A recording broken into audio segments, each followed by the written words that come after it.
Hi guys, welcome back to another episode of Trainz Simulator, Trainz 2019.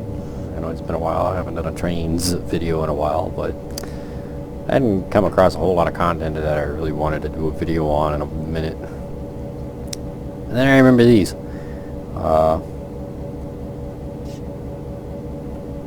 It's stupid rare to find anything from the Texas and Pacific in modeling in general.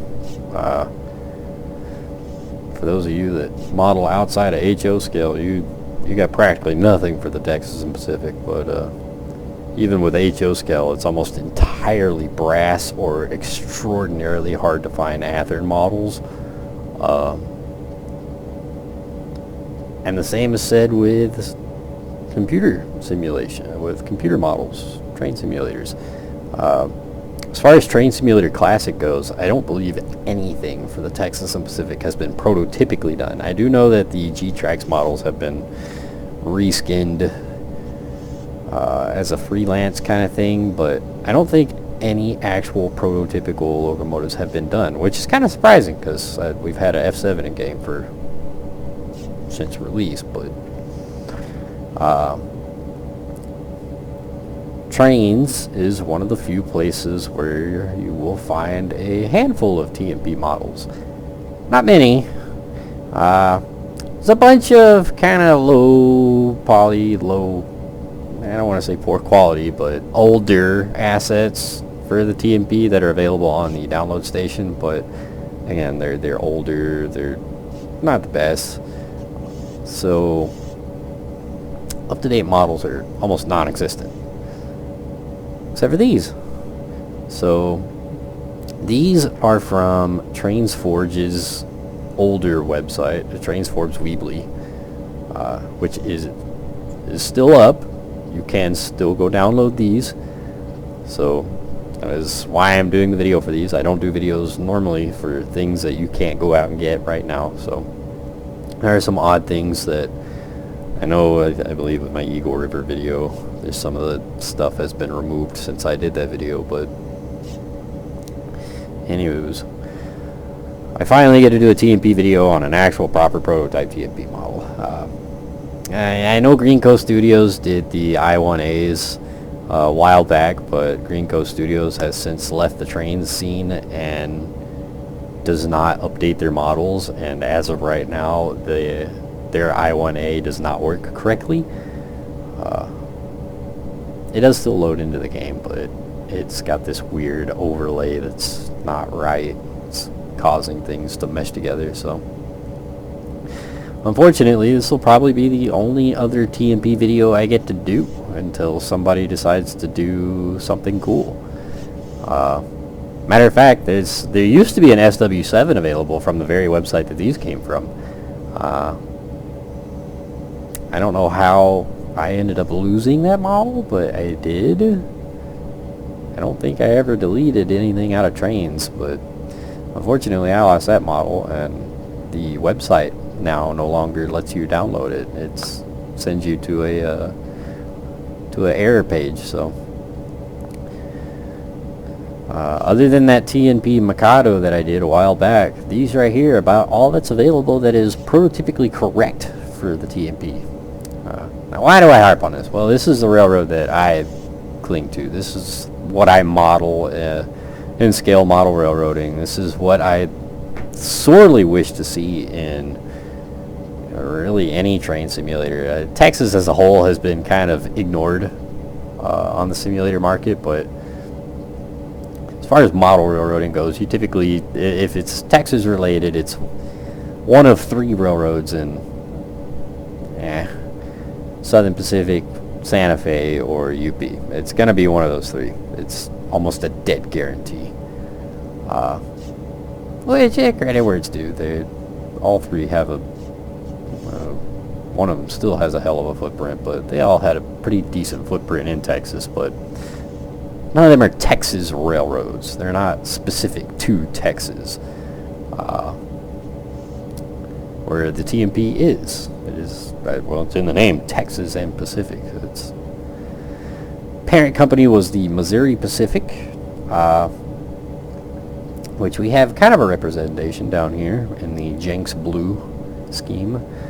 But there are two separate models to download from Trainz Forge Weebly. As you can see, one is not like the other. And I do have it pulled up here. So one is done by Timothy Toolman, which I believe is the dark blue radiator screens. The other is done by Ulmer 94. It's going to be this set here. They're not vastly different. That's really going to be your most prominent difference right there. And then the texture coloring is a little bit different. They're still F7s. They're a bit... they're definitely freelanced. The TMP is pretty well known on their E's and F's to have put a... to have swapped out these A200s. You will find photos of some of the F units still wearing the A200s, but the large majority of them ended up with multi-trumpet air horns over here off on the corner. I don't remember what specific model, but that's what they ended up with later on as the TMP got into using them. So the A200s are fairly rarer sight on the TMP diesels, but I let it pass. As I said, you will find photos of some of their F units still wearing the A200, so it's not necessarily not prototypical, it's just not the majority. And of course you will get technically 3 different schemes. Like I said, these two here are made by 2 different people. One guy made this whole pack here, one guy made this set right here. These 2 sets are the same color scheme. These are the TMP's general purpose freight scheme.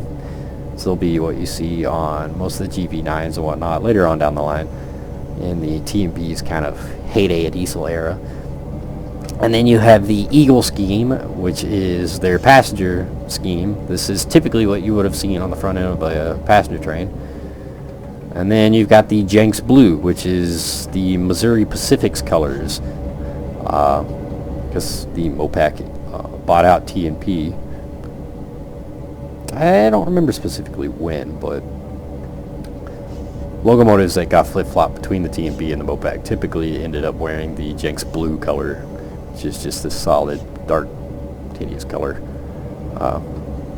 I adore this. I absolutely love the Eagle scheme. But so let's take a peek at them. They're not wildly different. Again, like I said, they're pretty typical of your average F7. They are kind of updated models with this kind of weird shiny gleam going on in weird places that I don't understand why it had to be a thing, but it is. In my opinion, it's certainly not more realistic. But, you know, whatever floats some guy's boat. But up close, this is what you get. So they are older models, I believe, that have been updated. So they're not wildly detailed. They're not way out there. Lettering is really, really blurry. The lines are really, really blurry. But they are in the correct places. I don't know what that is. A lot of the models, 2D textures, 2D boards. I mean, it's just a lot of 2D-ish, which is what makes these gleams seem really kind of weird, I guess. Because these are all 2D rivets and whatnot.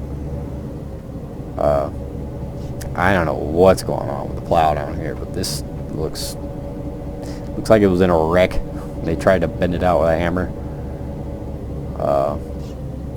Actually kind of decent weathering up here on the roof.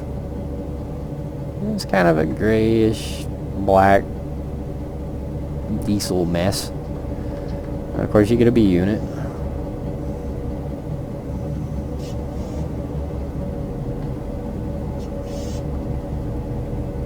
Another 2D texture.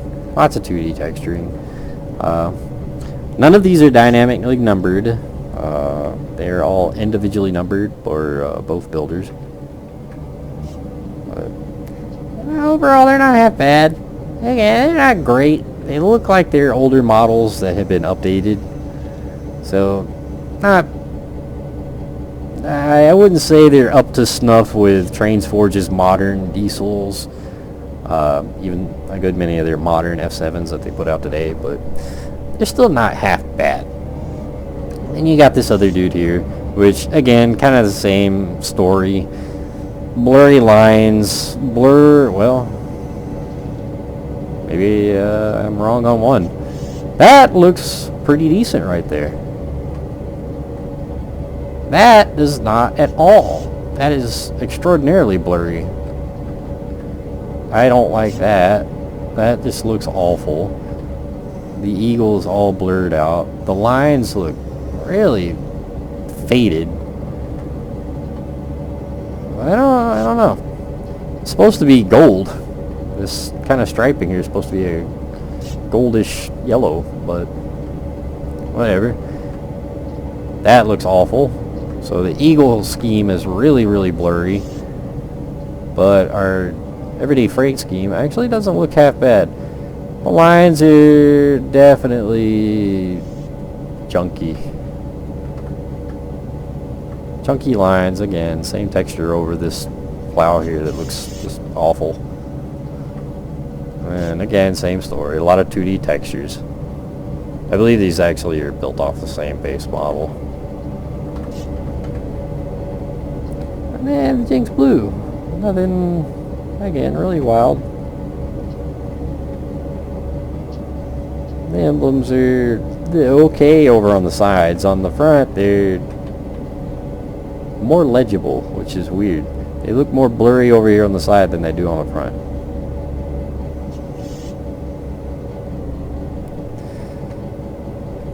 As you can hear, they all use the same sounds.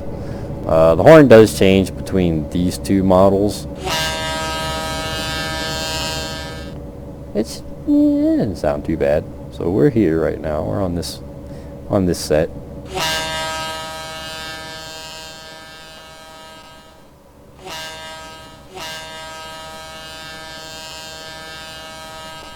There's a little bit of crackling going on in the background. It's just barely audible though. It's not a huge deal. Otherwise, the audio doesn't sound half bad, honestly. Bell.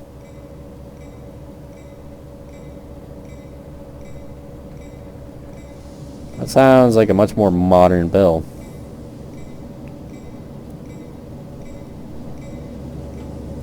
Not a bad audio, it just sounds a bit modern. Headlights, I don't like. Headlights are an obnoxious bright white. It's just wrong. Detail wise, to get our class lights here, we can change. Well, I guess maybe not. Okay. Well, we don't get the class lights then.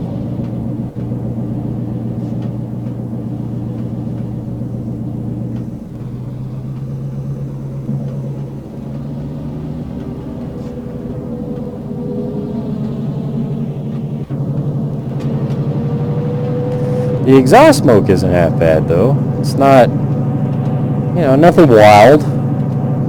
Actually looks pretty decent. These things are loud. These things are really loud.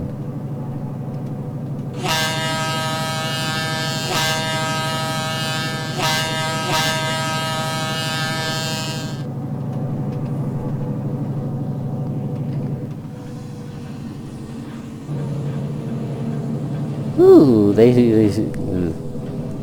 physics aren't really real. Kind of takes off, kind of picks up and runs a little bit quick, kind of stops a little bit quick, and it takes a long while for the idle to go down compared to what your throttle is.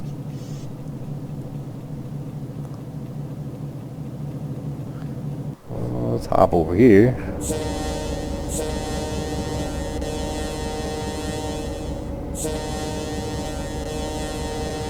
Definitely a noticeable loop in that horn, and all three of these sound identical.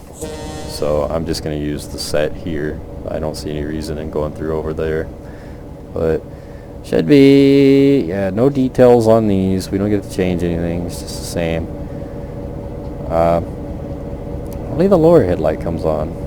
It's just kind of interesting. But, oh well. I definitely like this bell better.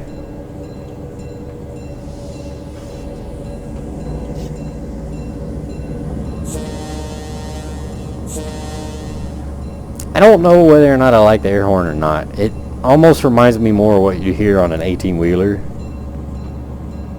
I'm not saying it's necessarily wrong. It just definitely sounds like an audio recording from an 18-wheeler more than it does a train. I definitely like this bell more than I do that bell.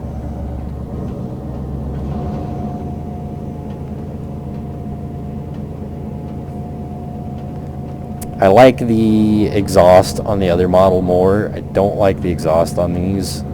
It looks more like a steam. Looks like a little more like steam exhaust than it does diesel exhaust. But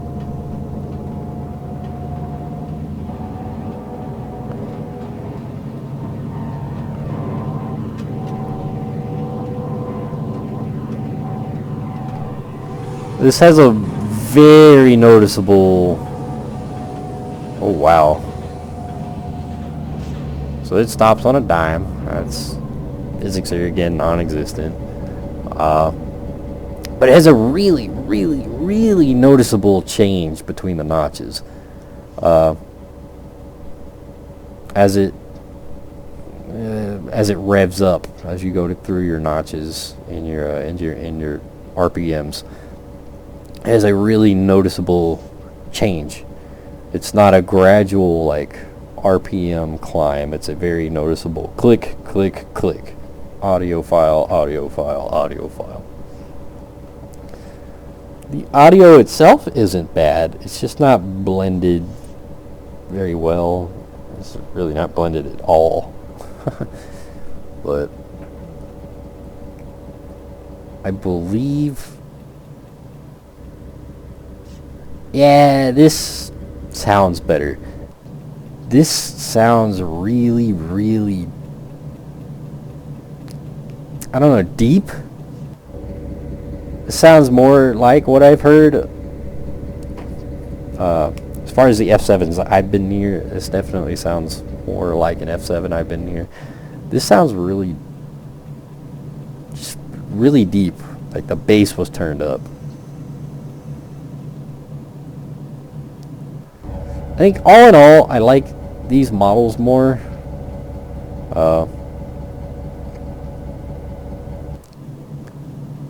Not that these are necessarily bad. I think all in all, I like these better. The sounds on them, I like a little bit better. I don't get why you don't get the headlight on this one, but you know, whatever. But anywho, just kind of a fun, odd one today, because I never get to go over the one railroad I do actually enjoy. So, again, nothing necessarily special. I'm not going to dive all off into the F7 history and whatnot. Chances are, if you're watching this video, you already have a basic knowledge background on the F7. It's one of the most common locomotives in Train Simulator. It's one of the most common models in scale modeling. There's a fair number of them that survive in preservation. It was a popular locomotive from EMD, but it's kind of one of those that if you know a thing or two about trains, chances are you already know a thing or two about the F7. So I'm not going to really dive into that this video. I just don't see the point, but I just thought I'd show off a more different paint scheme, something that you don't see every day. It's nice to see my preferred railroad every now and then. pop up here and there, especially when it's a proper prototype like this. So proper-ish for the most part. And it's got a fair number of flaws. I doubt it ever sees an update, but if you're looking for something a little different, do go check it out. Again, link in the description like I always do. It is absolutely different, but I don't believe Trainz Forge does anything with the website. It's Trainz Forge Weebly. I don't see any active updates or anything on there. It's just, you know, an older website that I guess they keep up. So, but anywho, do go check it out. It's pretty neat. They do have some other paint schemes there. I just chose the TMP because it was the railroad that I enjoy. It's the railroad I like. But they do have a handful of other paint schemes down to the bare bones Union Pacific models. But anywho, that's all for today. Just a quick, simple one. So hope you guys enjoyed the video, and I will see you guys next time.